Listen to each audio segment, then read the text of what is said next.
Nous allons maintenant passer à la deuxième partie, les bons conseils de nos intervenants pour faire un spectacle équestre de grande tenue.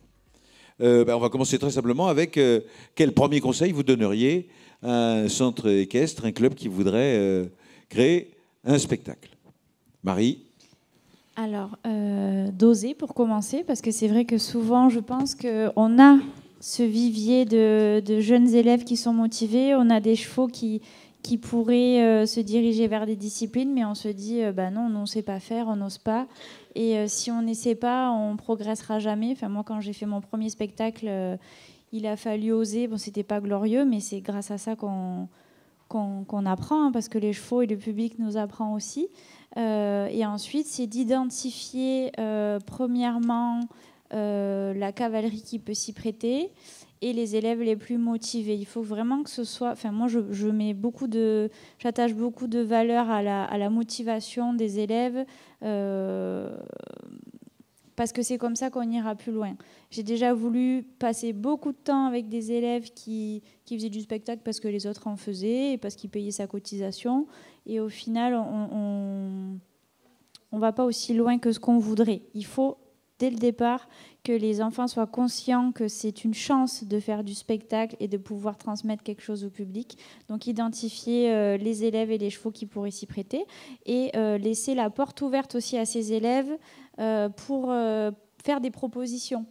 Parce que c'est les talents de chacun qui vont créer quelque chose. Vous avez peut-être un élève parmi vous qui, à côté, fait de la gymnastique ou du piano ou du violon. Et ces talents-là, ils peuvent être associés à un numéro. Ils peuvent être l'essence de l'imagination, de la création d'un numéro. Je commencerai par là. Lucie? Alors, il faut, oui, comme disait Marie, il faut réunir une équipe et sélectionner les élèves motivés et les chevaux qui pourraient s'y prêter. Et après, se réunir. Et le plus simple en club, c'est quand même de partir d'un thème. De dire quelle histoire on veut raconter, quel message on veut transmettre. Et en fonction de ça, on va se servir de... après, oui, comme Marie le dit très bien, il y en a qui peuvent chanter, il y en a qui peuvent danser, il y en a qui peuvent faire de la gym. Mais ça, ce sera après. Il faut déjà écrire une histoire parce que souvent... on est tellement content, il y en a un qui fait ça, un qui fait ça, on met tout dedans. Et au final, nous, quand on est spectateur, après, nous, on est plus critique parce que c'est notre métier, mais du coup, c'est un fouillis. C'est un fouillis, tout le monde a tout présenté, et il n'y a pas d'histoire. Alors, je vais vous ressortir ce que nous, on a appris en formation, que Frédéric Pignon nous a écrit, nous a dit. C'est un spectacle, c'est plusieurs tableaux qui s'enchaînent, et tous ces tableaux forment une histoire. Il faut se dire que les spectateurs vont retenir des images. Donc, il faut penser qu'il faut des fois faire des temps d'arrêt avec des images, et qu'à la fin, on ait compris une histoire. Que votre histoire soit différente de celle que le spectateur ait compris, c'est pas un problème. Mais par contre, il faut qu'il y ait un fil conducteur, et s'aider d'un thème au départ, c'est plus simple. Pour ma part. C'est bien, j'aime bien votre part. Amandine? Comme je le disais tout à l'heure, moi aussi je suis très attachée à ce qu'il y ait un lien, une cohérence, une histoire que tout le monde puisse suivre durant le numéro. J'ai un avis assez critique sur le carrousel dans le sens où je trouve que c'est quelque chose de très compliqué pour les enfants et dans les spectacles clubs qu'on met en place habituellement, on commence toujours par le carrousel. Et je pense que en se basant sur les talents des uns et des autres, vous allez pouvoir agrémenter vos tableaux de plein de prestations totalement différentes qui vont venir aérer le spectacle intégral. Et c'était cette petite parenthèse sur le carrousel que je souhaitais partager. Qui n'est pas obligatoire. Pas dans le sens pas obligatoire, mais je trouve vraiment que c'est très compliqué si on veut avoir un joli carrousel avec des poneys parfaitement coordonnés, des gamins qui sont pile poil alignés à la lettre. C'est très technique en fait pour eux. On ne se rend peut-être pas compte de la difficulté de l'exercice. Je pense qu'il y a plein de choses plus faciles à mettre en place. C'est ça, ce que vous voulez dire, c'est que vous n'êtes pas obligé de commencer par une chose extrêmement ambitieuse. C'est ça. c'est très militaire, mais ça peut vraiment être très joli et très agréable à regarder. Mais par contre, je pense qu'il faut vraiment mettre le doigt sur ça, la difficulté que c'est pour les gamins pour avoir une coordination parfaite et que ça rende quelque chose de visuel agréable à regarder. Alors qu'au final, un enfant qui va faire des figures de voltige, ça va peut-être être plus simple, même s'il évolue au pas, ça va peut-être être plus spectaculaire pour le public. Donc peut-être se décharger un peu de cette idée que le spectacle équestre, c'est du carrousel. Voilà. Benoît ? Mais je pense que les filles en ont déjà dit beaucoup. Merci Benoît. Alors ensuite. Non, mais bon. Non, mais bon. Oui, il faut une histoire. Ensuite, je pense qu'il faut prendre les qualités de chacun de vos élèves, de ce qu'ils ont envie de faire comme discipline. C'est ce que je fais au début de la saison. Qu'est-ce que tu as envie de faire discipline? Qu'est-ce qui te plaît? Est-ce que toi, la montagne Amazon, ça te plaît? Toi, qui prends les cours de quoi? Et par rapport à ça, après, je fais mon méli-mélo et je mélange et j'essaye de créer mon spectacle par rapport aux qualités de chacun. Voilà, tout simplement. Sébastien ? Alors, qu'est-ce qu'il va me rester à dire? Je ne sais pas. Beaucoup de choses ont été dites. Est-ce qu'il faut forcément une arène gallo-romaine pour arriver à faire un bon spectacle? Non, pas du tout, loin de là. Non, mais c'est vrai, déjà, premièrement, une histoire et construire un thème. Et surtout, un thème qui va essayer de fédérer tous vos membres du club. C'est très, très important de pouvoir construire une équipe plus ou moins jeune. Hein. On parle des enfants, c'est très, très bien. Mais il y a aussi beaucoup d'adultes qui peuvent s'y mettre et qui s'y mettent. Mais surtout, il faut vraiment que ça fédère tout le monde, avec toutes les compétences que vous avez au sein de vos clubs, compétences de cavaliers et compétences aussi au niveau des chevaux. Construire tout ça et fédérer l'ensemble. Et surtout, si vous débutez dans cet axe-là, ne soyez pas trop gourmand dès le départ, parce qu'on a plein d'idées, c'est intéressant. C'est excitant, même au sein d'un centre équestre, créer un spectacle. Et ça part quelquefois dans tous les sens. Et à la fin du compte, eh bien, on a tellement fait de choses qu'on n'a rien fait de bien. Donc ne pas être trop gourmand, mais faire les choses bien, que chacun prenne du plaisir. De toute façon, le public le ressentira. Quand l'équipe prend du plaisir, quand les chevaux prennent le plaisir à évoluer devant leurs yeux, ils le ressentent automatiquement. Et après, évoluer, faire un retour d'expérience, pas avoir peur de se casser la gueule. Des fois, on fait de la merde, hein, c'est ce il faut le dire. Hein. Et puis rebondir sur ça, et puis continuer et avancer. Voilà. Je sens que Benoît... Oui, puis, si Benoît je peux relever... Je le vois, et Lucie aussi. Si je peux relever votre intervention, j'essaye vraiment d'être toujours dans la réussite de l'élève. Vous voyez, parce que surtout... de ne pas les mettre dans de mauvaises conditions. Parce qu'on va souvent être trop emballé. Et ce qu'il faut se dire, c'est ce qui marche à la maison à 50%, il marchera plus qu'à 20% au spectacle. Donc j'essaye vraiment, quand je monte mon spectacle, d'avoir des élèves vraiment à 120% pour qu'au spectacle, ils ne soient plus qu'à 80% de leurs compétences. Et avec la cavalerie. Parce que les aléas, par exemple, comme hier à Poney Passion, tout peut arriver, les poursuites, tout ça, et être vraiment dans une réussite et pas un échec. Parce qu'on a les parents derrière, il ne faut pas oublier, on est dans la compétence, mais on est dans le plaisir. Et vraiment, il faut qu'ils sortent de là avec un plaisir et de s'être régalé et de sortir avec le sourire aux lèvres et pas être en pleurs. J'ai raté ça, et vraiment qu'on soit de pas trop en demander. Voilà, c'est ce qui... On va avoir tendance à être trop emballé. On a réussi ça, mais de se dire au moment du spectacle, les choses, elles peuvent tout déclencher, être vraiment ce qu'on va faire au spectacle, d'essayer d'être au maximum à 120%. Concernant le thème, des fois, même quasiment tout le temps, on prend un thème classique ou un thème qui existe. Des fois, alors ça appelle à plus d'imagination. Mais moi, je sais que cet été, pour mon spectacle de fin d'année, mes élèves, il n'y en avait pas un qui était d'accord. Il y en avait un qui voulait faire le cow-boy, l'autre qui voulait faire la princesse, l'autre qui voulait faire la fée. Et ben, au lieu de prendre un thème, genre les cow-boys et les indiens, et qu'il y en ait 3 qui voulaient faire les princesses et qui ne soient pas d'accord, un thème, ça peut être n'importe quoi. Donc j'ai créé une histoire où tous les personnages pouvaient être dedans. Et du coup, les parents étaient enchantés, tous les enfants étaient ravis parce que chacun avait le personnage qu'il avait choisi. Généralement, je demande à chaque élève « Qu'est-ce que toi, tu veux faire ?» Et en fonction de ça, arriver à monter une histoire, ça peut être ça aussi, et pas forcément des thèmes classiques ou le thème Disney, le thème les cow-boys et les Indiens, le thème les châteaux forts. Donc voilà.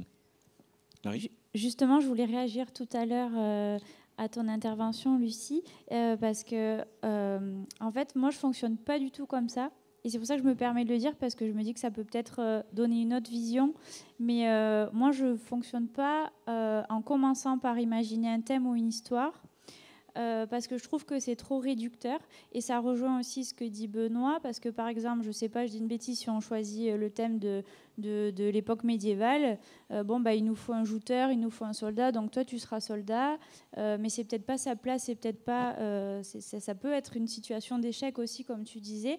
Et donc pour en revenir à mes spectacles, même les spectacles professionnels, hein, on commence, enfin moi personnellement, j'ai tellement d'idées qui partent dans tous les sens que je pose tout.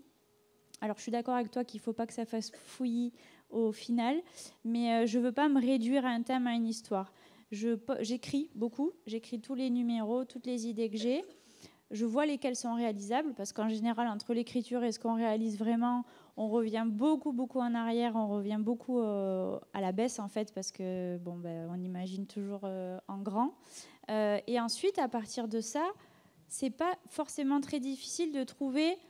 pas forcément une histoire avec une situation initiale, des péripéties, une résolution, mais juste un thème, un fil rouge, un fil conducteur qui va donner de la cohérence finalement à tout ça. Donc voilà, je pense que ça vaut le coup de voir les deux options. Soit j'ai vraiment un thème que je veux aller au bout de ce thème et chacun va devoir rentrer dans le thème, soit je laisse libre cours à mon imagination, j'ai envie de faire tout ça.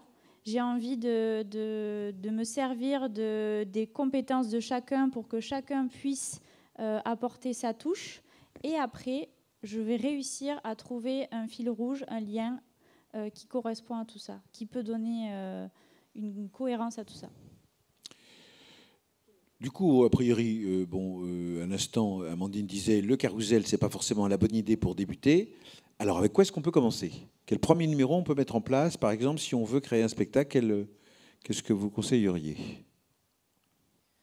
Pendant ma formation BPGEPS, j'ai fait mon projet sur la mise en place d'activités spectacles équestres dans les clubs. Donc sur une cavalerie club qui n'avait jamais fait de spectacle, si ce n'est les traditionnels carousels pour la fête de Noël et la fête de fin d'année.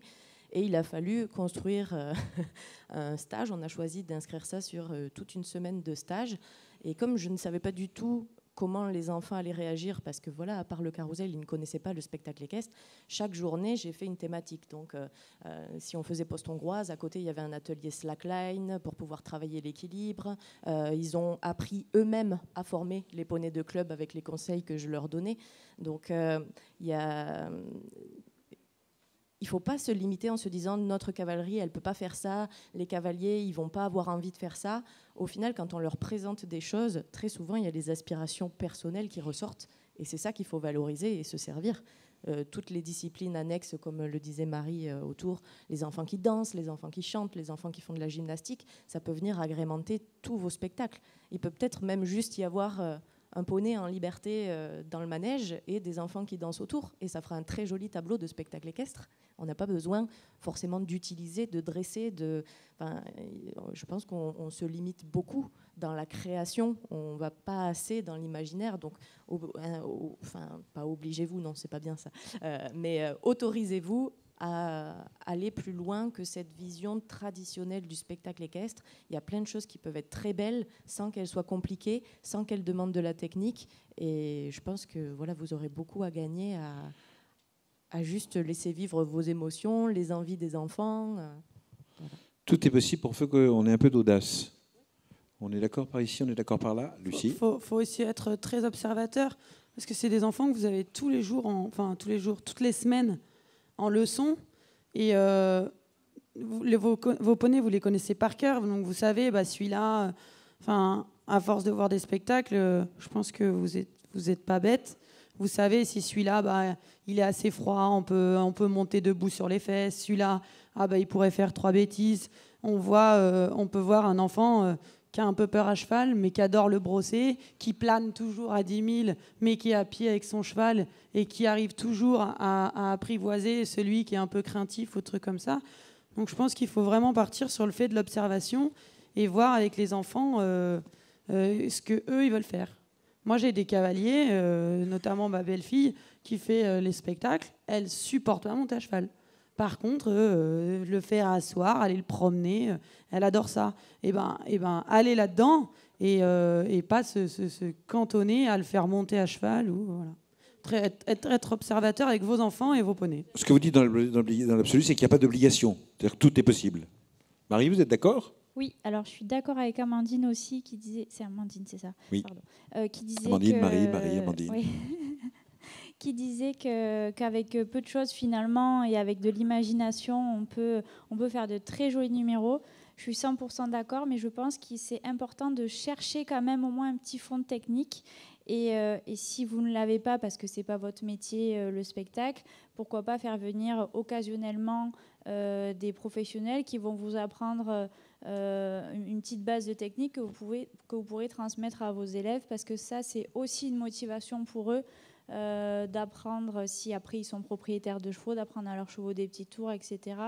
Je pense que le fait de garder quand même et de chercher un minimum de technique, c'est ce qui va les aider aussi après à se professionnaliser et pas seulement... Je pense que le spectacle, c'est vraiment un équilibre entre l'artistique, la mise en scène et la technique. Si on n'a que de l'artistique, au bout d'un moment, on s'ennuie. Si on n'a que de la technique, pareil. Donc, voilà. Comme dit Marie, on peut se déplacer, on peut venir chez vous pour vous donner des conseils si vous avez besoin de conseils, d'aide. C'est avec grand plaisir. Moi, je suis très ouvert et ça peut être possible de venir nous donner votre œil, discuter avec vous, échanger pour vous aider à développer tout ça. Et la Fédération française d'équitation a des personnes qui sont expertes fédérales spectacle équestre et qui, dans différents comités régionaux, viennent animer des stages, comme Diego Casaro, qui est venu en Île-de-France l'année dernière et qui peut accompagner les clubs et les enseignants qui souhaitent promouvoir leurs activités, découvrir ces activités de spectacle équestre. La question de la cavalerie. Quels chevaux faut-il pour faire un bon spectacle équestre et pourquoi des Lusitaniens ? On a bien compris tout à l'heure qu'a priori, vous aviez tous des ibériques. Non, pas moi. Ah. J'ai que des poneys, moi. Ah oui, c'est vrai. J'ai que des poneys. C'est vrai. Alors, donc allons-y. Faisons une battle poney contre Lusitanien. Qu'est-ce qu'il faut ? Qu'est-ce qui est idéal ? Je ne sais pas. Alors, en tout cas, pour le public centre équestre, je pense que la sécurité avant tout. Je ne suis pas sûre que les Lusitaniens, pour des jeunes élèves qui se forment, ce soit le plus évident au début, parce que c'est des chevaux qui sont brillants, intelligents, tout ce que vous voulez. Moi, j'en suis amoureuse, mais ça reste des chevaux près du sang. Donc, il n'y a pas besoin d'investir dans des Lusitaniens dès le départ. Mais voilà, toutes les races peuvent fonctionner. Des chevaux un petit peu plus porteurs, un peu plus rustiques, vous allez peut-être plutôt les diriger vers de la voltige. Des chevaux un petit peu plus à sang-froid. Ou si vous voulez faire de la voltige dynamique, ce ne sera pas des chevaux à sang-froid, mais il faudra quand même que ce soit des chevaux avec de l'équilibre. Voilà, tout dépend des capacités des chevaux que vous avez à la maison. Les chevaux qui sont un peu plus sensibles, souvent ça va être les meilleurs en liberté, c'est ceux qui vont avoir la meilleure connexion, c'est ceux avec qu'on va pouvoir dresser le plus vite si on a du tact et de la patience et de la douceur. Donc voilà. Vos avis respectifs ? Moi je radote, mais c'est surtout l'observation. Je veux dire, le spectacle... Et les juments. Oui, mais moi j'ai les juments parce que ça fait de l'élevage et que c'est double rentabilité, c'est tout. Mais oui, c'est pour des raisons uniquement mercantiles. Mais non, et c'est plus simple. Quand on gère la dominante, les autres suivent. Ah ben non, mais sauf que ça joue, ça, malgré tout. Ah oui, oui. Quand on est en train de monter un spectacle, c'est bien d'avoir des natures qui ne sont pas toutes en liberté, rebelles et contradictoires, quoi. En liberté, l'avantage, c'est quand on dresse le dominant, les autres suivent vachement plus facilement. C'est plus facile de dresser 4 chevaux en liberté qu'un seul. Mais je pense que le spectacle, le truc, c'est que pour moi, pour les clubs, ça va être un truc en plus ou pour développer une branche de cavaliers qui ne veulent pas faire du concours. Je pense que c'est surtout ça que vous voulez. Et faire des animations en plus le dimanche ou pour faire participer les parents. Mais ce n'est pas assez rentable pour que les centres équestres puissent acheter de la cavalerie spéciale. Donc pour moi, c'est surtout de l'observation et arriver à tirer les atouts de chaque cheval. Et moi, c'est ce que je fais dans mes spectacles. Est-ce qu'on peut développer votre idée en disant que l'idéal, ce serait de se servir de toutes ces contraintes pour en faire des forces? C'est-à-dire le fait d'avoir des natures de chevaux que vous ne pouvez pas contraindre, les utiliser dans le spectacle, le fait d'avoir des cavaliers qui n'ont pas envie de monter ou qui veulent faire autre chose, ça peut être aussi du combustible pour nourrir un spectacle. C'est ça ce que vous êtes en train de nous dire? Oui, et puis je vous l'expliquerai plus cet après-midi. Mais Car vous intervenez cet après-midi dans les ateliers à 14h. 14h. Et je vais vous apprendre comment donner quelques tours à un cheval. Mais il faut se servir, chaque défense de cheval peut être transformée en exercice. Moi, j'avais un cheval qui faisait que cabrer tout le temps. Et je ne pouvais rien en faire. Le jour où je lui ai appris le cabrer, et du coup, j'avais un début, une fin de l'exercice. Et il n'a plus jamais cabré quand je ne lui demandais pas. Donc on peut se servir aussi des défenses qui peuvent être même dangereuses pour le cheval et s'en servir comme atout. On est d'accord. Donc du coup, pas de lusitanien, des poneys. Moi, je me suis toujours servi du coup des poneys que j'avais sous la main. Et c'est leur personnalité qui me faisait me dire je vais plutôt l'orienter vers ça, je vais plutôt l'orienter vers ça. Donc certes, le modèle entre en considération, mais moi, je me suis surtout penchée sur la personnalité. Il y a certains chevaux... à prendre des tours, ça leur donnait vraiment aucune envie. Je voyais presque de la résignation quand ils effectuaient l'exercice. Ça, pour moi, ça n'a aucun intérêt. Et j'ai pas du tout envie de transmettre ça à mes élèves. Donc, c'est en rencontrant l'animal que je me dis, ça semble lui plaire, ça semble pas lui plaire. Mais du coup, tous peuvent faire quelque chose, comme on le dit, tous peuvent faire quelque chose. Il faut juste savoir lire le comportement du cheval, écouter les signaux de bien-être et voir dans quoi ils adhèrent le plus, selon moi.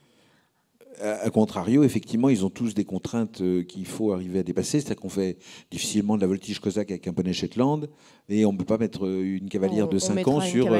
Si, des tout petits, sur des figures au pas, ça peut se faire.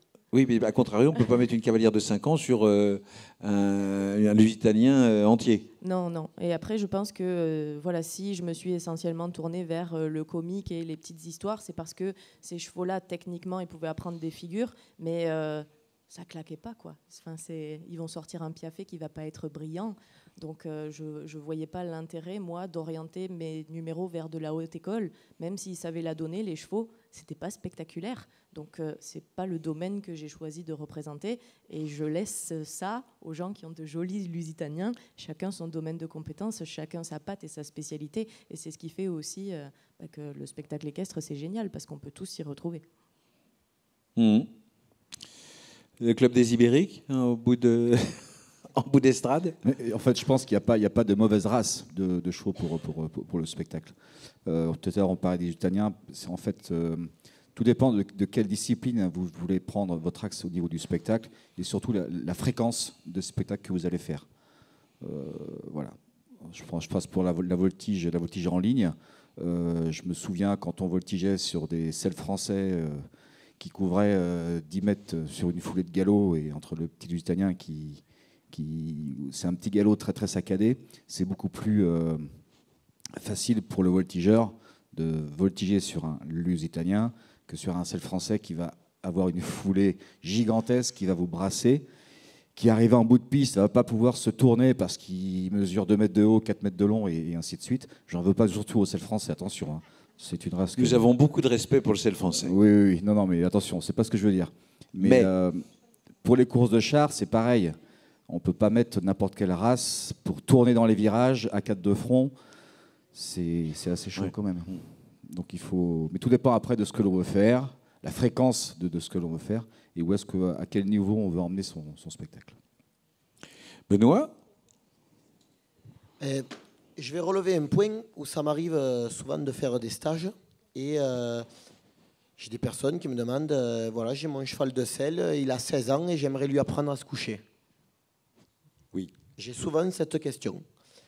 Et ce qu'il faut savoir, c'est qu'il enfin, vous le savez tous, on a eu une relation avec notre cheval, il a une certaine confiance avec nous, mais on va prendre, voilà, dans chaque chevaux, je vais avoir tendance à vous dire, ben non, je ne vais pas apprendre à votre cheval de 16 ans à se coucher parce que ce n'est pas quelque chose depuis le début qu'il fait. Il est dans un rythme de vie où il n'a jamais appris.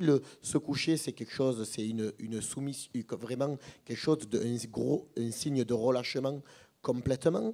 Donc, ça sert, pour moi, apprendre cet exercice à un cheval de cet âge-là, c'est pas la peine.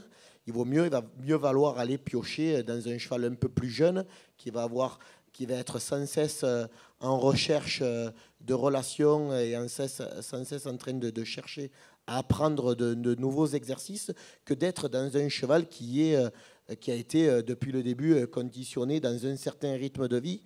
Comme vous le savez tous, hein, nos chevaux ils vivent plus ou moins longtemps par rapport à leur conditionnement et surtout à leur rythme de vie. Un cheval comme Lomba qui va changer d'écurie 30 fois dans sa vie, il va tendance à vieillir beaucoup plus vite qu'un cheval qui va passer toute sa vie dans la même exploitation ou qui va être conditionné vraiment dans de conditions. Les chevaux ont besoin de confiance, ont besoin d'habitude. Ils vont tendance à nous donner. Mon but est de donner le moins d'habitude possible à mes chevaux, de les conditionner le plus possible à être adaptables à toute situation. Parce que, bien évidemment, en spectacle, les cavaliers ont le stress, mais les chevaux peuvent avoir aussi le stress. Et pour avoir le maximum de leur confiance et le maximum de leur qualité dans le travail, il faut qu'on ait un cheval serein. Et pour ça, il faut vraiment qu'on les conditionne, on les habitue à différents, dans vos cours ou dans les séances de travail des spectacles, à les habituer à différents artifices, à différents, comme... Ce que vous défendez, c'est la polyvalence du cheval. Exactement, la polyvalence, essayer de développer ce maximum-là pour avoir une entière confiance et avoir des chevaux vraiment relâchés qui puissent donner le meilleur d'eux-mêmes. Voilà. Alors, moi, je suis d'accord et pas d'accord. Alors, commençons par d'accord, puis ensuite pas d'accord. D'accord, parce que quand on a le choix, d'accord, mais... quand on n'a pas le choix... Non, mais il y en a qui travaillent avec des cavaliers propriétaires. Moi, j'ai beaucoup de cavaliers propriétaires. Et j'en ai qui ont peur à cheval. Oui. Et du coup, le cheval, ils l'ont récupéré, ils ont fait une grosse chute, ils n'osent plus monter dessus, mais ils ont très très envie, ils sont ultra motivés pour faire du spectacle. Et le cheval, du coup, faire du travail à pied, elle m'avait dit, moi je veux faire que ça et tout, en plus ça a l'air trop bien. Et le cheval n'avait pas envie, mais zéro, si on lui demande un truc, non. Et après, le problème c'est qu'on n'avait pas le choix. On n'avait pas le choix, donc après... Ça met plus longtemps, mais et là, je pense qu'il faut du coup s'aider de professionnels. Mais on peut aussi apprendre au cheval à aimer une discipline et avoir envie de travailler et de découvrir. Parce que souvent, on a des chevaux de club et c'est là où c'est plus dur la liberté. C'est qu'on les conditionne. Ils font les cours tous les jours avec les enfants et surtout les chevaux de débutants. Ils sont formatés. Ouais. Et la liberté, on les déformate, on leur apprend à réfléchir, on leur apprend à proposer. Et du coup, des fois, c'est un peu plus long, mais on peut aussi apprendre au cheval à se faire plaisir. Et des fois, on a des chevaux aussi, après, c'est plus du tout les mêmes chevaux. Comme je disais, on va les conditionner dans certaines situations, mais moi, je vous parle d'une journée type. J'ai le cavalier qui arrive avec son cheval. Qu'est-ce que vous avez? Je leur demande, pourquoi venez-vous aujourd'hui? Pourquoi vous venez faire ce stage avec moi de liberté? Qu'est-ce que vous avez envie d'apprendre? Moi, je vais apprendre à coucher le cheval. OK. Il y a des possibilités. On va vous donner des petits exercices dans lesquels où on va emmener, comme tu dis, Lucie, il va falloir du temps, mais ça dépend du temps que vous voulez. Rien n'est impossible, tout est possible. Mais pour ça, il va falloir être patient et à donner sa confiance, comme je vous disais, pour apprendre tous ces exercices. Alors maintenant, la question pratique. comment est-ce que dans son club, dans son centre hippique, on peut mettre en place un spectacle et est-ce que ça a de l'intérêt ou est-ce que pas? Alors, je sais que parmi ceux qui sont ici, certains ont fait cette démarche-là. Benoît a un cabaret, Marie a un chapiteau. Donc, alors, qu'est-ce qu'il faut en termes de technique, en termes de matériel, en termes d'espace, en termes de démarche à mettre en place? Et puis, est-ce que c'est avantageux? Est-ce que c'est intéressant? Mais moi, ça fait depuis 2013 que nous faisons des spectacles à la maison. Donc, chaque année, je réinvestis par rapport à ce qu'on gagne. Je réinvestis dans les installations de façon à améliorer toujours l'accueil. Vous nous avez dit tout à l'heure que vous avez commencé avec des gradins qui étaient des bottes de paille. Hein, exactement, on a commencé avec des gradins en paille où on faisait attention qu'il n'y ait personne qui fume sur les balles de paille pour ne pas faire un grand feu de Saint-Jean. C'est mieux. Voilà, exactement. Et donc du coup, ensuite, on a fait une grande dalle au bord de la carrière avec une tonnelle, puis on a acheté nos premiers gradins. Ça veut dire que c'est vraiment un lieu qui n'est consacré qu'à ça. C'est-à-dire dans votre espace, il y a un lieu qui n'est fait que pour faire du spectacle. Exactement. Mais la carrière, la carrière centre du centre équestre qui fait 25 par 30 est devenue essentiellement la carrière de spectacle. Essentiellement, ça veut dire qu'on peut y faire d'autres choses. Exactement. Ok. On longe des chevaux, on travaille d'autres chevaux. On a 3 pistes différentes et celle-là nous est équipée tout l'été d'un grand rideau. On fait un montage son et lumière. On a les gradins où on enlève les sièges, où on remet les sièges pour l'été. On a fait une partie tonnelle pour avoir une partie ombragée parce qu'on propose à la fois des groupes scolaires ou des centres aérés de venir pique-niquer ou de venir leur faire... Ils viennent sur la structure faire une animation et on leur propose aussi un spectacle. Et après, nous, c'est tous les jeudis soirs de l'été où on propose 1h30 de spectacle, son et lumière, avec toute notre équipe chez nous, avec un traiteur qui vient sur place et qui s'occupe, lui, complètement de la partie restauration. Nous, on a gardé le côté buvette avec les parents et ensuite la partie spectacle. Voilà. Ça veut dire, pour être clair en termes d'organisation, qui fait le spectacle? C'est-à-dire, c'est les professeurs du centre équestre, ce sont les élèves, c'est vous, c'est qui?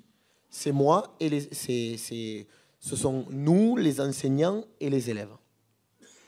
Ça veut dire donc qu'on a des élèves disponibles toute la saison. Exact. Ben, on a bien sûr, tout le monde a un train de vie, a des vacances, tout ça. Donc en amont, je prépare un planning dans lequel où j'essaye vraiment de faire tourner les équipes, car tout le monde a droit à sa place. Alors après, c'est sûr, c'est de la pédagogie, essayer, comme on disait, on a des élèves qui aimeraient faire ça, il y a des élèves qui aiment faire ça, mais j'essaye toujours d'être le maximum dans la sécurité et de les mettre le plus en avant. Je préfère dire non à un élève, tu n'es pas prêt à faire le spectacle, que de le mettre dans de mauvaises conditions dans lesquelles... et l'avantage, c'est que ce cabaret à la maison nous permet de former nos élèves et une fois qu'ils sont prêts, de pouvoir les mener sur d'autres spectacles extérieurs. Mmh. Marie, oui, moi, chez vous, comment ça se passe? C'est à peu près le même fonctionnement que chez Benoît. D'ailleurs, on joue aussi le jeudi soir. Heureusement qu'on n'est pas juste à côté. C'est que oui, ça se tient à bourre. Hein. Il y a une vraie concurrence. C'est un bon soir le jeudi, d'ailleurs. Et du coup, ils nous invitent jamais. Oui, c'est ça, vous vous croisez jamais. Mais vous venez jamais parce que vous commencez plus tôt que nous. C'est vrai. Les dates, ça ne matche pas. Bref, tout ça pour dire dire que... Il y a une ambiance détestable dans les spectacles équestres de la région. Au contraire. Donc c'est le même fonctionnement. On est Pierre-Antoine et moi, les enseignants. On embauche aussi d'autres professionnels et puis on a une grosse partie des artistes qui sont des élèves qui se forment avec nous depuis longtemps, qui ont maintenant un niveau, on peut dire, quasi professionnel. Ils font leurs armes à la maison et puis après, ils peuvent commencer à intégrer d'autres scènes à l'extérieur. Donc nous, on a commencé, pareil, on a les premiers spectacles, c'était il y a 11 ans maintenant. On avait coupé notre carrière qui faisait 20 par 60, on l'avait coupé en deux avec des barrières en bois. On a mis des bancs, on s'est fait prêter une sono par la mairie et mon beau-frère faisait la musique et c'était super chouette, quoi. C'était et convivial. votre maman faisait les merguez Pour que les gens viennent, on avait offert une brazucade de moules pour être sûr que les gens viendraient. Voilà. Ça, Voilà. notez ça parce que c'est important pour la réussite d'un spectacle équestre, c'est important. Mais les gens ont adoré. Les gens ont adoré. Et puis, le peu d'argent qu'on a gagné, comme disait Benoît, on l'a réinvesti l'année d'après pour avoir un meilleur système de son. L'année suivante, ça s'est fait dans les arènes. On a acheté quelques petites LED, des lyres, des poursuites. Et ça s'est professionnalisé autant techniquement, autant la partie technique son et lumière que la partie technique avec les chevaux, la cavalerie. Et ça s'est fait petit à petit. Et maintenant, ça se passe dans un chapiteau. C'est ça, il y a un vrai investissement. C'est-à-dire que Oui. malgré tout, ce sont des budgets. Quand il faut investir dans du son, de la C'est lumière ça. et Mais dans ça un se- chapiteau, Ça se fait sur le long terme. C'est-à-dire qu'on a commencé avec notre carrière qu'on utilisait tous les jours pour travailler, pour donner des cours, pour dresser nos chevaux. Et avec pas grand-chose et pas beaucoup d'argent, on a réussi à en faire une scène de spectacle. Il suffit que vous ayez quelque chose qui fasse au minimum 20 par 20. Ou même nous, dans notre chapiteau, c'est une piste circulaire de 13 mètres. Bon, on est un petit peu plus limité, mais une carrière de 20 par 20, de quoi faire des gradins, et puis une sono, vous pouvez déjà faire du spectacle chez vous, évidemment. Alors ça, pour moi, c'est le but final. Là, j'allais poser la question des tournées drômoises, comment ça se passait, mais parce que nous aussi, nous, c'est le vendredi, parce que moi, j'ai que des adultes et ils bossent toute la semaine. Et mais je veux dire, c'est vraiment le but ultime, quand vraiment le spectacle, ça prend vraiment le cœur du centre équestre. Après, ce que vous pouvez proposer, c'est, nous, on propose, pendant les vacances, il y a les stages galop, les stages obstacles, comme de partout. Mais on peut proposer aussi, pour fédérer aussi que les élèves viennent tous les jours, sur 4 jours, on monte un petit spectacle. Ça permet aux parents, alors nous on a beaucoup de touristes, donc on a plein de maisons secondaires, donc on a des élèves qui sont réguliers mais pendant les vacances. Donc ça permet aux parents de voir ce que font leurs élèves, parce que ceux qui sortent pas en concours, ils les voient jamais, parce que généralement on ne veut pas les parents sur les cours. Et du coup on peut monter, donc après les parents peuvent s'investir aussi, monter 3-4 décors avec les cartons qu'ils ont chez eux, faire un petit spectacle à la fin de la semaine pendant les vacances, donc pas forcément très élaboré. Et après, on peut aussi faire un spectacle de fin d'année. Moi, je sais que je commence après les vacances de Pâques. Donc oui, tous nos cours sont focalisés jusqu'à la fin de l'année sur le spectacle. Et ça permet justement aux parents de voir les évolutions de leur enfant à la fin de l'année. Ils se disent je ne savais pas que mon enfant savait galoper. Je savais pas, même mon conjoint, il ne savait pas que sa fille, tous les mercredis, elle voltigeait. Quand il a vu sa fille à la fin de l'année voltiger, il a dit mais elle fait tout ça le mercredi.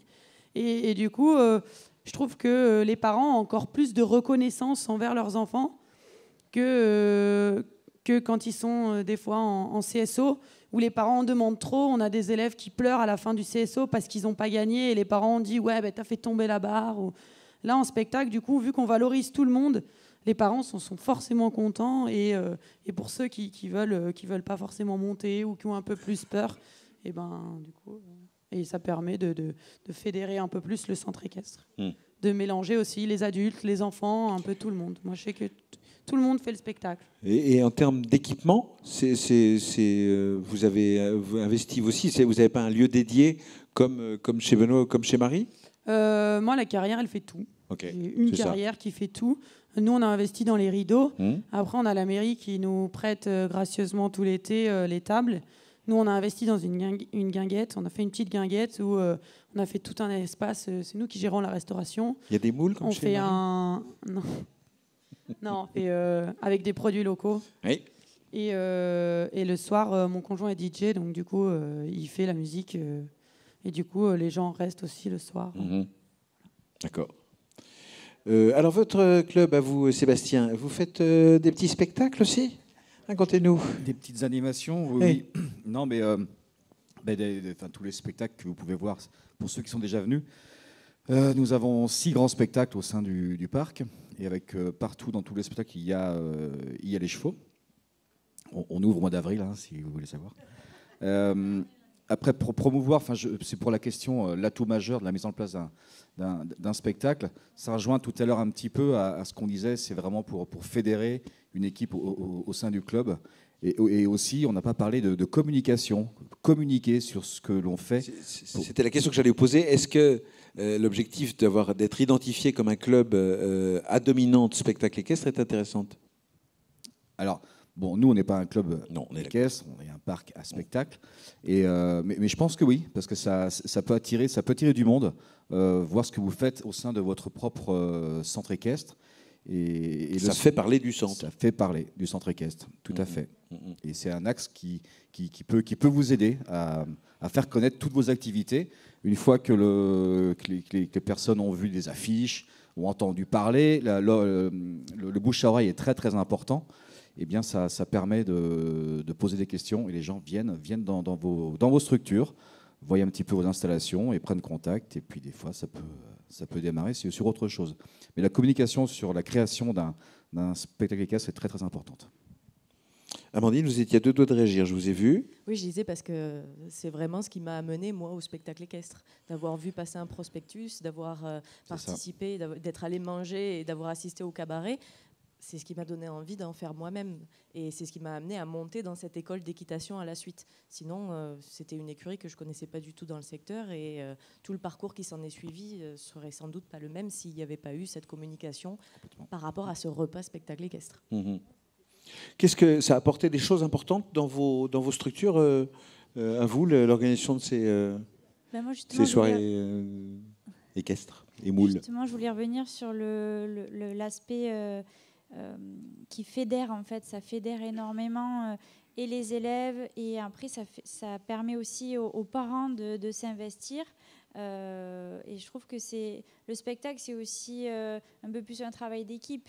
Les élèves qui sont dans des centres équestres, qui font du concours, ça peut être une motivation, oui, mais c'est quelque chose de beaucoup plus individuel. Alors que le spectacle, on s'entraîne, c'est beaucoup d'échanges, beaucoup de rencontres. C'est le métier qui m'a permis de rencontrer énormément de personnes extraordinaires, et ça, c'est une richesse. Et au sein de mon école, ce que je souligne le plus, c'est à quel point ça nous a fédérés. Les parents s'y sont mis. Ça fait des années qu'à la régie, c'est le papa d'une élève. À la buvette, c'est les parents d'une autre élève. À la billetterie, c'est d'autres. Et puis, en fait, on est une famille maintenant. On est plus que des amis. On est vraiment très, très proches. Du coup, ils prennent de plus en plus part à la création des spectacles. Je prends de plus en plus leur avis, leurs idées, et ça crée une cohésion qui est très très belle pour moi et très importante. En termes de fréquentation, est-ce que d'avoir un lieu de spectacle, ça amène des élèves supplémentaires, ça amène une fréquentation supplémentaire? Complètement. Comme on disait, la publicité, les gens viennent nous voir, ils entendent parler, on a les réseaux sociaux, et donc ça nous amène de la clientèle et des gens qui aimeraient se tester, que ce soit des adultes ou des enfants, et qui ont envie de se mettre à l'équitation. À chaque fin de spectacle, à tous les coups, parce que dès que le spectacle est terminé, on va dans la tente d'accueil pour discuter avec le public. On les prévient avant qu'on va venir les voir parce qu'on aime échanger avec eux. Et à tous les coups, on a des personnes qui nous demandent si on fait des cours, si on fait des stages, qui veulent inscrire leurs enfants. Donc oui, c'est sûr que ça fait de la publicité pour toute la partie cours après, c'est certain. Complètement. Je suis complètement d'accord avec toi. Nous, on a énormément de demandes de cours suite au spectacle, sur les réseaux sociaux aussi, par rapport à ce qu'on fait. Donc ça amène, et beaucoup, parce que j'ai parlé beaucoup de mes élèves, des plus jeunes, mais j'ai aussi beaucoup d'adultes qui se remettent à cheval, ou alors qui n'ont jamais monté, qui ont envie de se mettre à l'équipe, pas forcément au spectacle, mais qui ont envie de monter à cheval, de partager cet état d'esprit. Et moi aussi, dans mon spectacle, c'est un papa qui gère la sono. Là, par exemple, sur notre stand, c'est un autre papa qui s'est occupé de faire toutes les vidéos, les montages. Il y a une vraie cohésion de groupe. Et pour moi, cette cohésion de groupe, elle est hyper importante au sein de l'équipe. Et vraiment, qu'on ait d'avoir de la sérénité, d'avoir des gens autour de nous, cette cohésion. Et du moment qu'il y a cette cohésion, tout peut réussir. Pour boucler la boucle par rapport à la première partie, est-ce que vous êtes déjà dans une démarche où vous formez les futurs professionnels du spectacle équestre dans vos structures, Parce que Amandine disait qu'elle avait commencé, elle avait eu envie de faire du spectacle équestre en voyant un tract pour un spectacle équestre. Est-ce que vous êtes déjà dans ces démarches-là, les uns les autres? Moi, en tant qu'enseignante indépendante, c'est ce que je propose aussi dans les structures équestres, donc d'animer les stages pendant les vacances, de former les enseignants à l'éducation des chevaux. Parce que quand j'ai voulu découvrir la technique équestre, le seul professionnel du secteur qui était à côté de moi, voilà, il voulait garder ses petits secrets pour lui. Et j'ai appris grâce à des vidéos YouTube. Et c'était très compliqué. Et j'aurais aimé avoir quelqu'un capable de me dire... pour apprendre une jambette, on fait comme ça, on fait comme ça, on fait comme ça. Pour avoir une révérence, on fait comme ça, on fait comme ça, on fait comme ça. Et comme c'est pas quelque chose de très répandu, moi je pense qu'il y a des gens, voilà, ils ont juste envie d'apprendre des fantaisies à leurs chevaux. Ça ne veut pas dire qu'ils vont aller faire les mêmes scènes internationales que nous, hein. Donc ces gens-là, il faut pouvoir répondre à leurs demandes. Et c'est dans ce sens-là que je forme les personnes qui le souhaitent à éduquer les chevaux, parce que j'aurais aimé un jour qu'on puisse m'accompagner dans le dressage de ma propre cavalerie, plutôt que de faire des essais-erreurs permanents qui, des fois, étaient, on ne va pas se mentir, catastrophiques. Mais la transmission, oui, c'est hyper important. Et puis voilà, ça apportera la petite touche supplémentaire dans la fête du club. Ça ne va pas forcément en faire des concurrents pour nos spectacles. Les uns les autres, est-ce que vous formez dans les spectacles que vous proposez les futurs, la succession, la suite? Oui, tout à fait. Alors moi, à la différence d'Amandine, étant donné qu'on manque de temps pour donner des cours, parce qu'on a énormément on passe beaucoup de temps à travailler nos chevaux, à s'entraîner aussi physiquement, donc on ne peut pas répondre à toute la demande. Donc on est obligé malheureusement de sélectionner plus des profils de personnes qui veulent se professionnaliser ou qui ont déjà un petit niveau, mais on a effectivement des stagiaires qui viennent régulièrement à la maison, ou des élèves qui ont commencé tout petits avec nous, qui maintenant sont adolescentes, qui ont la chance d'avoir leur propre cheval depuis peu, et on dresse les chevaux avec elles. Elles font les spectacles avec nous à la maison et on les forme en continu. Mais du coup, c'est encore une fois, on marche à la motivation. C'est des élèves, si elles viennent voir leur cheval à peine une fois par semaine, moi, je ne vais pas passer du temps avec elles. Par contre, celles qui sont motivées, comme certaines, je leur donne des cours très régulièrement, même parfois gratuitement, parce que c'est aussi une contrepartie, c'est parce que j'ai envie de les aider. Voilà, c'est selon le profil, mais c'est vrai qu'il faut du temps pour former, et j'aime énormément aussi transmettre, mais on est obligé de sélectionner un petit peu. Moi, je forme mes élèves et on fait des petits spectacles à l'extérieur dans les... La tournée drômoise. Voilà, la tournée drômoise. Et après, sinon, pour vraiment du haut niveau, je forme ma nièce essentiellement et mes belles-filles parce que je suis tellement perfectionniste qu'il n'y a qu'elles qui peuvent subir mon caractère. Parce que pour moi, chaque geste doit être répété et on peut le répéter. Après, j'ai été formée par Magali et Fred, et surtout Magali, qui nous a fait répéter des heures et des heures et des heures jusqu'à un dernier bout de doigt qui n'était pas tendu comme il faut. Et du coup, c'est vrai que c'est tellement de rigueur que les enfants, ils lâchent. Ils lâchent très... moi, ma belle-fille qui a 9 ans, elle fait un dextre avec de haute école, avec une jument au collier et l'autre en liberté. Elle a passé le tiers de l'année en larmes parce qu'elle n'y arrivait pas. Mais au final, le numéro... Alors, il n'est pas parfait parce qu'elle a 11 ans, mais je suis très exigeante, donc je forme très peu d'élèves pour le haut niveau futur. Et chez vous, Benoît, par exemple?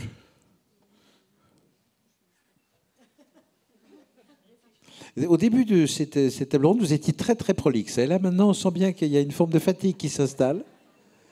Et... On n'a pas trop dormi. Oui, non, alors on n'entrera pas dans les détails, mais ça va bien. Ça va mieux. Ça va Tout super. va bien. Bon. Non, comme il faut prendre les atouts de chacun. Il faut faire avec chacun les compétences. Pour moi, un spectacle, il se monte avec toutes les qualités et tout peut réussir. Voilà. Et ensuite, comme je disais, il faut être vraiment dans la réussite. Voilà, pas dans l'échec. C'est ma priorité. Voilà, complètement. Je ne dirai pas plus. Les filles en ont déjà dit beaucoup. Je ne pense pas qu'il y ait de choses à rajouter. Après, ça tout dépend. Nous allons voir les questions dans quelques instants. Sébastien, Ben, nous, pareil, dans les spectacles, les futurs artistes de demain intègrent nos spectacles à l'âge de 16 ans, où ils vont évoluer en fonction de leurs compétences. Mais pour des raisons administratives, on ne peut pas les faire faire de cascades, de plein de choses qui pourraient être capables, mais leur contrat de travail ne leur permet pas. Il faut qu'ils aient la majorité. Mais tous ces jeunes-là intègrent nos spectacles dès l'âge de 16 ans. Ils vont faire tous les rôles, on va dire, les rôles annexes, alors que tous les rôles sont importants au sein de tous les spectacles. Et à l'âge de 18 ans, eh bien, ils intègrent les différents rôles qui leur sont admis. Et on les tient 4, 5, 6, 7 saisons. Puis après, ben, fatalement, le parcours professionnel fait qu'ils partent sur d'autres horizons, ou alors ils restent chez nous. Voilà. Comme ça a été votre cas. Comme c'était mon cas. Pour finir la matinée, on est pratiquement tous des enseignants là. Une séance d'équitation, c'est un spectacle. Et on doit le monter à chaque séance d'équitation avec ses élèves. Vous êtes l'artiste, vos cavaliers sont vos spectateurs. Et la séance, c'est un spectacle. Et comme tous les spectacles, ça doit comporter une petite introduction, un développement et une petite conclusion. Et quand on monte nos séances d'équitation, quand on monte nos reprises de cette façon-là, en arrivant une idée, en la développant, en l'expliquant, en la développant et en faisant une conclusion, ça nous en donne d'autres idées et on arrive tout naturellement au spectacle. Mais le quotidien d'un enseignant, c'est de créer le spectacle. Donc, je pense que vos expériences sont formidables, mais la plupart d'entre vous, vous avez commencé comme enseignant. Et c'est à la recherche de mieux faire son métier ou en tout cas d'y apporter des originalités qui a fait que vous êtes spécialisé. Donc, vraiment, c'est un appel à tous les enseignants pour vous faciliter le métier, pour vous faciliter le quotidien et la répétition. Quand on rentre sur un terrain, sur un manège ou dans une carrière, il faut avoir cette petite idée, quelle histoire je vais raconter. Et à ce moment-là, tout se développe tout seul et ça nous donne des idées pour la suite. Merci, Président. Merci. Si je peux me permettre de conclure cette table ronde, je dirais que l'important dans un spectacle, et on sait qu'un spectacle est réussi quand à la fin du spectacle, il y a dans le public plus de personnes qu'au début du spectacle en question, ce qui est le cas aujourd'hui, c'est une bonne nouvelle. Je vais vous demander d'applaudir les intervenants. Marie Barcelot, Lucie Vautier, Amandine Pérez, Benoît Soumille et Sébastien Monroe.